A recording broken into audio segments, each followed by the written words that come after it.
नहीं, इसको देखते हैं। देखिए, जब हम लोग सांस लेते हैं तो हवा कहाँ जाता है? हवा जाता है फेफड़े में।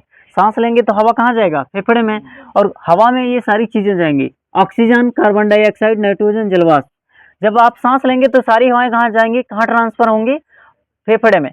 जब आप भोजन करेंगे तो खाना कहाँ आएगा? पेट में। और पेट से कहाँ चला जाएगा? छोटी आंत में। और छोटी आंत से कहाँ ट्रांसफर होगा? बड़ी आंत में। तो बड़ी आंत की यहाँ विशेष आवश्यकता नहीं है, बस केवल और केवल छोटी आंत तक ही सीमित है। देखिए, जब आप खाना खाए तो पेट में आया, छोटी आंत में गया, फेफड़ा यहाँ पर है। जब आपने ऑक्सीजन, यहाँ से खास करके ऑक्सीजन कहाँ ट्रांसफर होगा? आपकी कोशिका के लिए। क्योंकि देखिए, फेफड़ा यहाँ है तो कोशिका यहाँ, मांसपेशियां हैं, वहां पर सेल है। क्या है? सेल है। सेल मीन्स क्या होता है? कोशिका।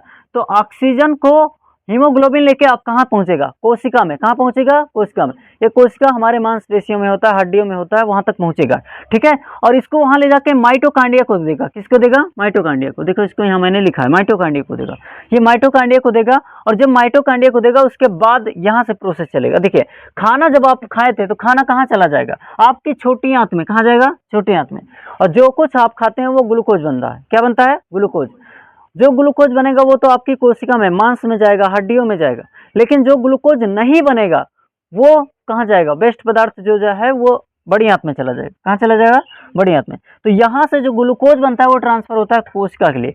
और कोशिका में इधर जो खाली जगह, इसमें पानी भरा होता है और इसमें ये ग्लूकोज आके यहाँ पर स्टोर हो जाएगा। अब इसी कोशिका में जो पानी भरा है इसे बोलते हैं कोशिका द्रव। द्रव मीन्स होता है पानी। आपने पढ़ा है द्रव किसे कहते हैं फिजिक्स और केमिस्ट्री में। ठीक है। तो द्रव मीन्स क्या होता है? पानी। कोशिका द्रव में ये जो है पानी जो है ये क्या ग्लूकोज रहेगा।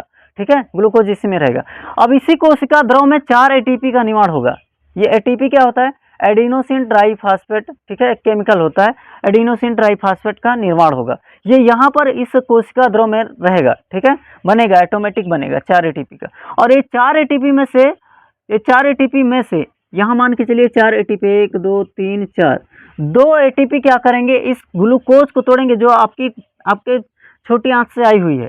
तो 2 एटीपी ग्लूकोज को तोड़ेगा। और ग्लूकोज को तोड़ना, आपके कोशिका में अगर ग्लूकोज बन रहा है तो उससे कहेंगे ग्लाइकोजन प्रक्रिया। कौन सी प्रक्रिया? ग्लाइकोजन प्रक्रिया। ठीक है, कह रहा है कि ग्लाइकोजन कहलाता है। ग्लूकोज को तोड़ना क्या कहलाता है? ग्लाइकोजन। और ग्लाइकोजन प्रक्रिया से 2 पायरुविक अम्ल बनते हैं। जब ग्लूकोज टूट रहा होता है ना, तो ग्लूकोज टूटता है तो उसी समय उसे तो हम ग्लाइकोजन कहते हैं, लेकिन बाद में उसी के साथ साथ एक अम्ल बनता है जिसे बोलते हैं पायरुविक अम्ल। क्या बोलते हैं? पायरुविक अम्ल। 2 पायरुविक अम्ल बनते हैं जब ग्लूकोज आपका टूटता है। ठीक है, तो 2 पायरुविक अम्ल में से देखो, अब इसमें देखो 4 एटीपी में से 2 एटीपी ग्लूकोज को तोड़ने चला गया, तो बचा कितना? 2 एटीपी। तो ये 2 एटीपी यहाँ पर बचा हुआ है।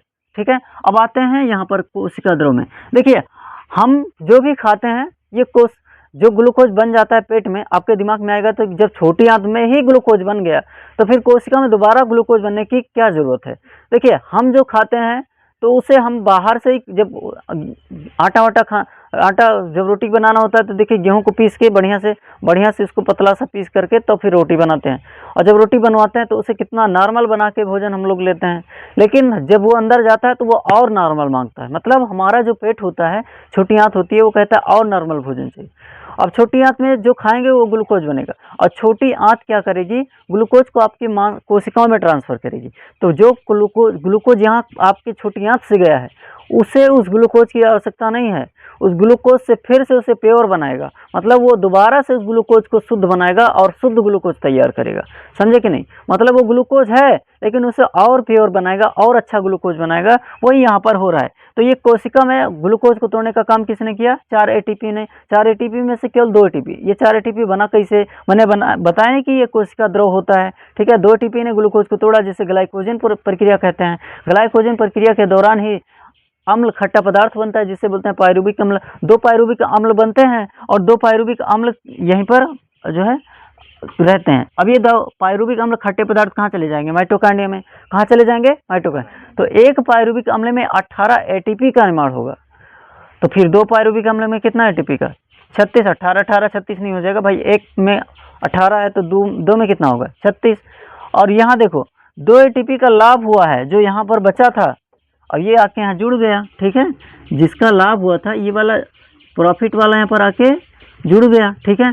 अब जुड़ा तो कितना हो गया 36 एटीपी और सॉरी 18 एटीपी, 36 और 2 कितना हो जाएगा, सॉरी 38 एटीपी, हम 18 बोल रहे हैं। 38 एटीपी से एक ग्लूकोज बनता है शरीर में। तो मतलब आपने तो यहाँ ग्लूकोज लिया ही था, लेकिन पुनः आपकी कोशिकाओं में जाने के बाद ग्लूकोज बनेगा और ये ग्लूकोज ही आपको ताकत देता है ना। ऐसे ना समझो कि हम जो खाना खाते हैं तुरंत ऊर्जा दे देता है, वो आपकी कोशिकाओं में जाएगा। कोशिकाओं में जाने के बाद करेगा क्या, कोशिकाओं में जाने के बाद वो आपको ऊर्जा देगा, ठीक है, अलग से ग्लूकोज बनाएगा।